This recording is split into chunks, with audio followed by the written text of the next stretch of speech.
Hello everyone. तो unit 1 lecture number 10 और जिसमें आज हमें पढ़ना है बॉर्न हैबर साइकिल को। तो चलिए फिर शुरू करते हैं आज की अपनी ये वीडियो। कॉपी पेन निकाल लीजिए और हमारे साथ फेयर बनाते हुए चलिए। अभी आपको कुछ नोट नहीं करना है, आप सबसे पहले मेरी बात को समझिए कि ये जानने की कोशिश कीजिए कि भाई बॉर्न हैबर साइकिल क्या है और ये क्यों दी गई और इससे हम करेंगे क्या। देखिए, हम जानते हैं कि जब आयनिक कंपाउंड का फॉर्मेशन होता है तो एनर्जी रिलीज होती है। जितनी एनर्जी रिलीज होगी वो आयनिक कंपाउंड उतना ही ज्यादा स्टेबल होगा। अब ये जो एनर्जी निकली है, इस एनर्जी को हम बॉर्न हैबर साइकिल के द्वारा शो करते हैं, बॉर्न हैबर साइकिल के द्वारा समझाते हैं। हम ये भी जानते हैं कि बॉर्न हैबर साइकिल जो है वो हेस लॉ पर आधारित है, हेस लॉ का ओबे करती है। अब सर हेस लॉ क्या है? वैसे तो हमारा टॉपिक नहीं है, फिर भी आप थोड़ा सा समझ लीजिए इसके बारे में। देखिए, हमारे पास एक रिएक्शन ये है कि हमने जो था एक कंपाउंड लिया और इससे हमने क्या बनाया, बी बनाया। अब ए से बी बनने में कुछ एनर्जी चेंज हुई होगी, हमने इसे कह दिया डेल्टा एच। क्लियर? अब देखो, एक स्टेप में आपने ए से बी बना दिया। अब ऐसा भी हो सकता है कि भाई हम ए से पहले क्या बनाएं, सी बनाएं और फिर सी से हम डी बनाएं और फिर डी से हमारा क्या बन रहा है, बी बन रहा है। मतलब सर यहां पर आपके पास डेल्टा H1 है, यहां पर जो एनर्जी चेंज हुई वो डेल्टा H2 है, यहां पर जो एनर्जी चेंज हुई वो डेल्टा H3 है। तो यहां पर जो ये मल्टीपल स्टेप देख रहे हो आप और इसमें जो एनर्जी चेंज हुई है, इन एनर्जी का सम, इन एनर्जी का योग जो होगा वो इस वाली एनर्जी के बराबर होगा जो आपने अभी देखी एक सिंगल स्टेप में हुई। मतलब डेल्टा H बराबर होगा delta H1 plus delta H2 plus delta H3। Clear? तो बस इसे ही हम कहते हैं हेस लॉ। तो बताइए, बात समझ में आई कि हेस लॉ क्या होता है। अब देखिए, जब हम आगे चलेंगे तो हमें एक टर्म और मिलेगा, हीट ऑफ फॉर्मेशन और लैटिस एनर्जी। हालांकि हमारा जो लास्ट लेक्चर था वो लैटिस एनर्जी पर ही था। हमने जाना कि लैटिस एनर्जी क्या है, फैक्टर इफेक्टिंग भी जाने, एग्जाम्पल भी लिए और कुछ आपको क्वेश्चन भी कराए उसके। अगर अभी तक आपने वो वीडियो नहीं देखी है तो उसका लिंक जो है आपको आई बटन में मिल जाएगा, डिस्क्रिप्शन में मिल जाएगा, वहां जाकर आप वो वीडियो देख सकते हैं।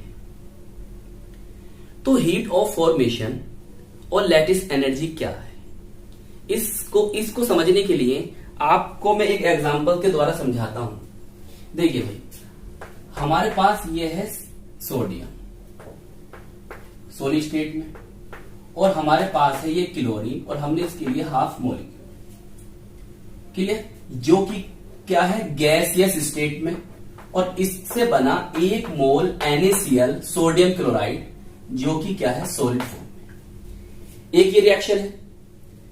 अब आप समझो बात को, मैंने लिया अब Na पॉजिटिव गैसियस स्टेट में, मैंने ली यहां पर क्लोरीन, सॉरी यहां पर मैंने लिया Cl नेगेटिव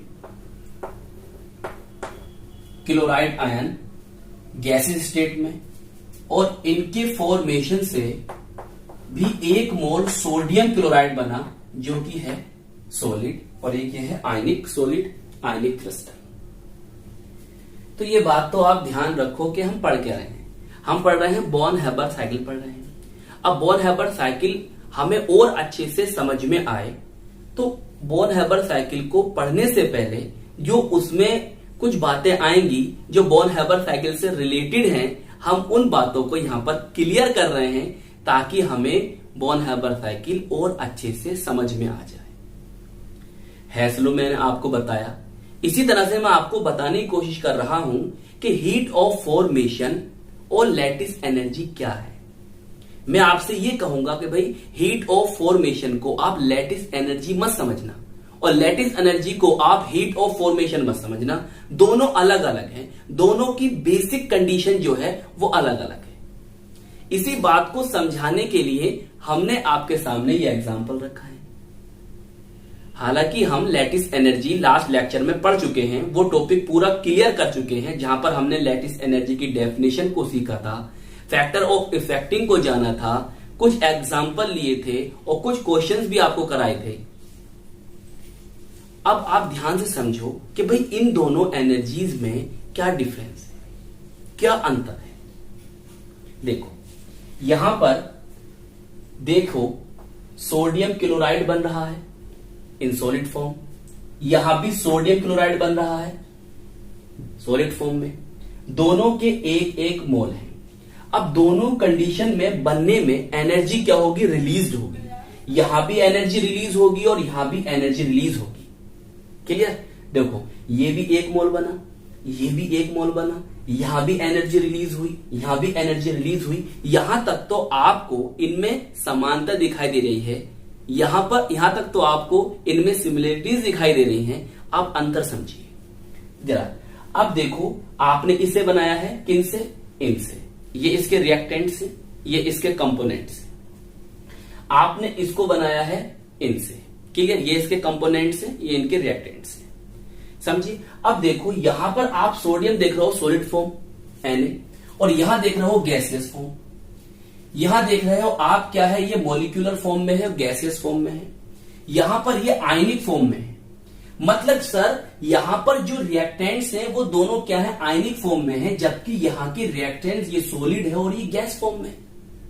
ये आयन है इन गैसियस फॉर्म, और ये यहां पर क्या है, सॉलिड है, और ये यहां पर गैस है। देखिए यहां तक तो सेम था, एनर्जी दोनों में रिलीज हो रही थी। अंतर कहां पर आ रहा है, अंतर यहां पर है। अब देखिए इनमें से जो एनर्जी रिलीज हो रही है, तो इनमें से एक तो हीट ऑफ फॉर्मेशन है और दूसरी क्या है, लैटिस एनर्जी है। मगर सर हीट ऑफ फॉर्मेशन हम यहां से जो एनर्जी रिलीज हुई है उसे कहेंगे, या यहां से एनर्जी रिलीज हुई है उसे कहेंगे। तो बेसिक कंडीशन क्या है, अब सुनो ध्यान से।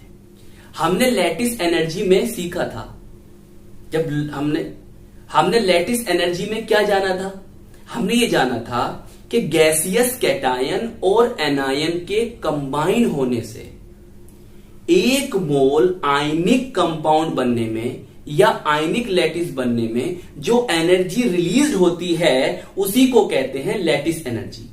इसका मतलब यह हुआ कि लैटिस एनर्जी में जो हमें यहां पर सबस्टेंस लेना है, यहां पर जो कंपोनेंट्स लेना है, यहां पर जो रिएक्टेंट्स लेने हैं, वो आयन होने चाहिए और गैसियस फेज में होने चाहिए। तो समझ गए कि यहां पर जो एनर्जी रिलीज हो रही है वो लैटिस एनर्जी है। ये उसकी बेसिक कंडीशन है, आयन हो और गैस फॉर्म में हो। यहां पर क्या कंडीशन है, जब हम समझ गए ये लैटिस एनर्जी है, तो सर ये क्या होगी, ये हीट ऑफ फॉर्मेशन होगी। इसकी बेसिक कंडीशन क्या है, इसकी बेसिक कंडीशन ये है कि जो आपने यहां पर सबस्टेंस बनाया है, जिन एलिमेंट से बनाया है, जिन कंपोनेंट से बनाया है, वो in pure and stable state में होने चाहिए। दोबारा समझो, मैंने कहा कि जो आपने सबस्टेंस बनाया है और जिनसे बनाया है, आपने जो सबस्टेंस बनाया, जिनसे बनाया, वो elements in pure and stable state में होने चाहिए। तो अगर कोई element pure and stable state में है और वो कंबाइन करता है और सब एक मोल सबस्टेंस बनाता है, वहां पर एनर्जी रिलीज होती है, तो हम उसको कहेंगे हीट ऑफ फॉर्मेशन। तो देखिए सोडियम की प्योर एंड स्टेबल स्टेट क्या है, सॉलिड होता है। ये क्लोरीन क्या होती है, गैस स्टेट में होती है। बोलो इन नेचर गैस स्टेट में होती है, इन नेचर ये सॉलिड स्टेट में होता है। इन दोनों कंबाइन से ये बना है, इनसे ये बना है। तो ये है हीट ऑफ फॉर्मेशन, यहां पर जो एनर्जी रिलीज हुई, और ये है लैटिस एनर्जी, जो यहां पर एनर्जी हुई रिलीज। तो देखिए लैटिस एनर्जी को कैलकुलेट करने का, डिटरमाइन करने का कोई डायरेक्ट मेथड तो है नहीं, तो हम उसे बॉर्न हैबर साइकिल के द्वारा ही कैलकुलेट करते हैं। तो हीट ऑफ फॉर्मेशन और लैटिस एनर्जी में क्या डिफरेंस था, आ गया समझ में। चलिए अब आप बॉर्न हैबर साइकिल को किस तरह से लिखना है और किस तरह से आपको अपने एग्जाम में लिख कर आना है, उसे नोट कर लीजिए। ब्लैक पेन से हेडिंग डालिए बॉर्न हैबर साइकिल और लिखना स्टार्ट कीजिए। Energy is released in formation of ionic bonds या आयनिक कंपाउंड्स। मतलब यह है कि आयनिक बॉन्ड्स या आयनिक कंपाउंड के फॉर्मेशन में, निर्माण में एनर्जी जो होती है वो रिलीज्ड होती है। आगे समझेंगे। Change of energy is shown by born Haber cycle. मतलब आयनिक कंपाउंड्स के बनने में जो एनर्जी चेंज हुआ है, उस एनर्जी चेंज को हम बॉर्न हैबर साइकिल के द्वारा शो करते हैं या शो किया जाता है। आगे समझिए। This cycle introduced by German scientist Max Born and Haber. मतलब इस साइकिल को, इस बॉर्न हैबर साइकिल को जर्मन के साइंटिस्ट ने, नेम है जिनके मैक्स बॉर्न और हैबर ने इंट्रोड्यूस किया था, प्रतिपादित किया था। Born Haber cycle is based upon Hess law. मतलब बॉर्न हैबर साइकिल जो है वो हेस लॉ का ओबे करती है, हेस लॉ पर आधारित है। चलिए नोट कर लो इसे। देखिए इसे ब्लैक पेन से लिखेंगे। Born Haber cycle is based upon the fact that the formation of an ionic compound. बहुत ध्यान समझेंगे। देखिए बॉर्न हैबर साइकिल जो है वो आधारित है किसी आयनिक कंपाउंड के फॉर्मेशन के तथ्य पर। देखिए आगे लिखेंगे। में occur either by direct combination of the elements और by an alternate process in which. देखिए इसका मतलब ये है कि किसी आयनिक कंपाउंड को फॉर्मेशन एलिमेंट्स के डायरेक्टली कॉम्बिनेशन भी हो जाता है या उसके बनने में कुछ ऑल्टरनेट प्रोसेस भी होती हैं, जैसे कि हमने नीचे लिखी हैं। आइए समझते हैं। देखिए अब लिखेंगे ब्लू पेन से। Atom of elements are converted from solid to gas. देखिए एलिमेंट के जो एटम्स हैं वो कन्वर्टेड हो जाएंगे सॉलिड से गैस फॉर्म में। क्लियर। फिर आगे लिखा है, सेकंड पॉइंट लिखेंगे। The gaseous atoms. अब जो गैसियस एटम बने हैं आर कन्वर्टेड इनटू आयन। जो गैसियस एटम बने वो आयन में कन्वर्ट होंगे। फिर उसके बाद देखो थर्ड पॉइंट है द गैसियस आयंस। अब जो गैसियस आयन बन गए हैं आर कंबाइंड, वो क्या होंगे, आपस में जुड़ेंगे to form ionic lattice of molecule. तो वो किसी मॉलिक्यूल की आयनिक लैटिस को बनाएंगे, मतलब आयनिक कंपाउंड को बनाएंगे। समझ में आई बात। अब जितनी बातें हमने पढ़ी हैं अब उसे हम एग्जाम्पल से समझते हैं। तो बॉर्न हैबर साइकिल के बारे में आपने जाना और नोट भी कर लिया होगा। आई होप आपकी समझ में भी आ गया होगा। चलिए अब इन सब बातों को हम समझते हैं एक एग्जाम्पल के द्वारा।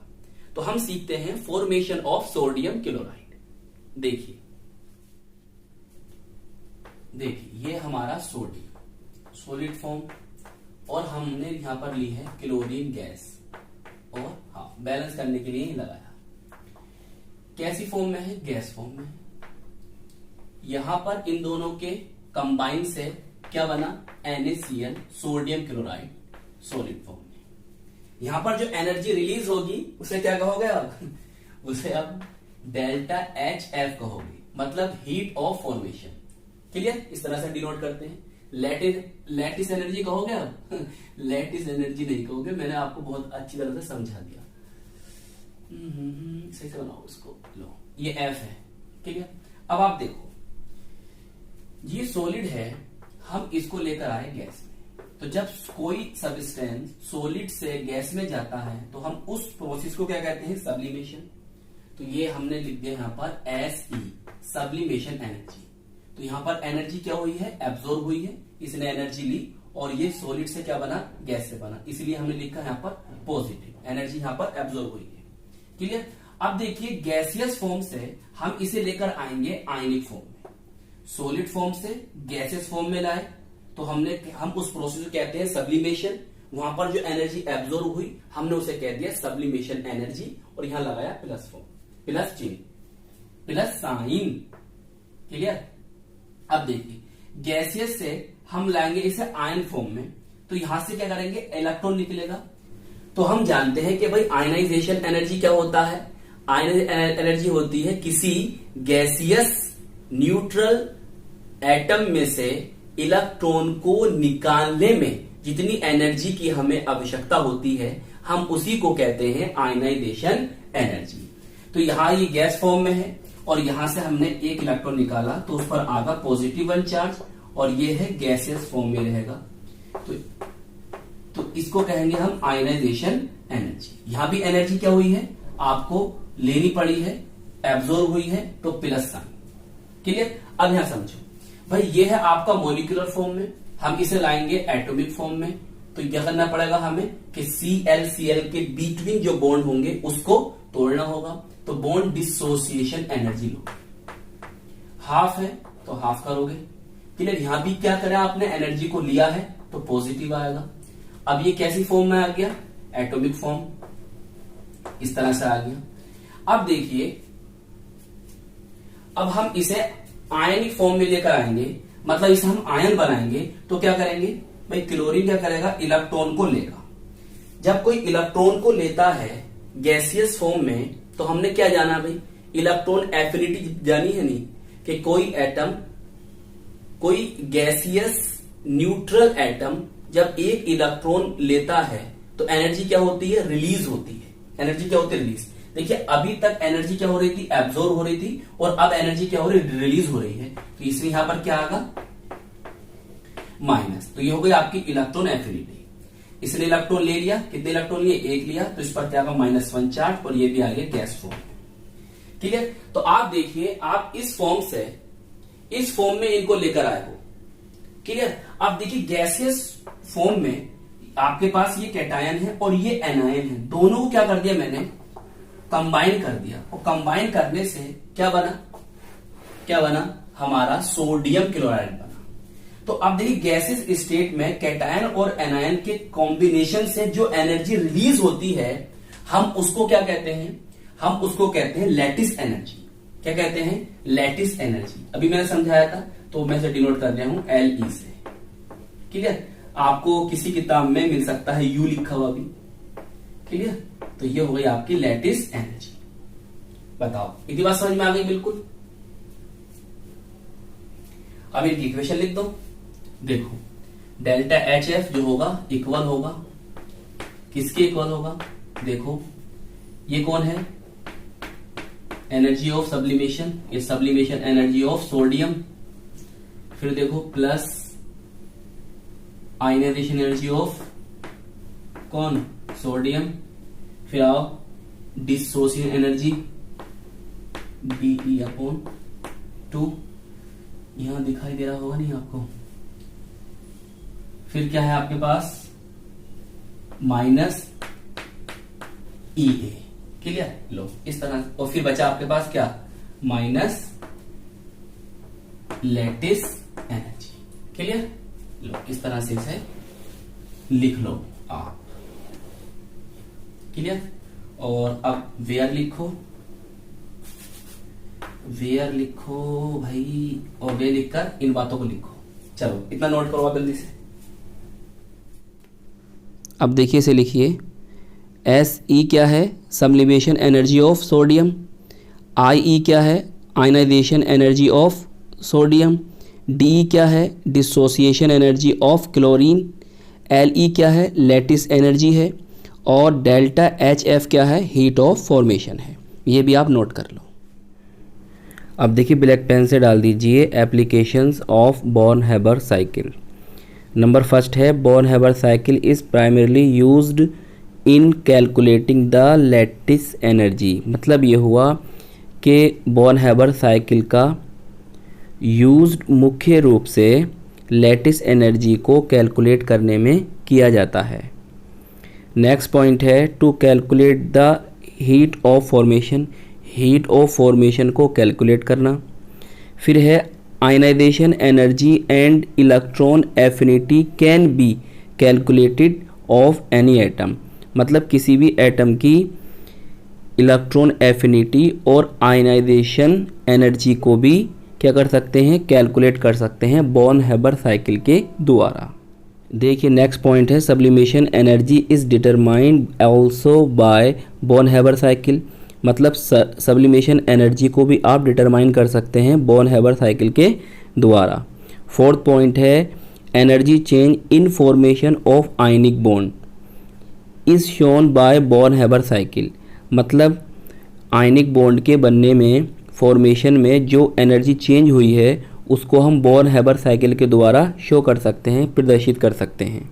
देखिए नेक्स्ट है to explain the stability of compounds, तो कंपाउंड की स्टेबिलिटी को एक्सप्लेन कर सकते हैं हम बॉर्न हैबर साइकिल के द्वारा। तो ये था हमारा लेक्चर नंबर 10 और जिसमें आज हमने क्या सीखा है, बॉर्न हैबर साइकिल को सीखा। तो आई होप ये लेक्चर आपको अच्छी तरह से समझ में आ गया होगा। तो अब हम मिलेंगे आपको इसके नेक्स्ट लेक्चर में जो होगा हमारा सॉल्वेशन एनर्जी के बारे में। तो आप खूब मेहनत से पढ़ाई करते रहिए और अपना सुंदर सा प्यारा सा नोट्स बनाते रहिए। हम मिलेंगे आपको नेक्स्ट लेक्चर में सॉल्वेशन एनर्जी के साथ।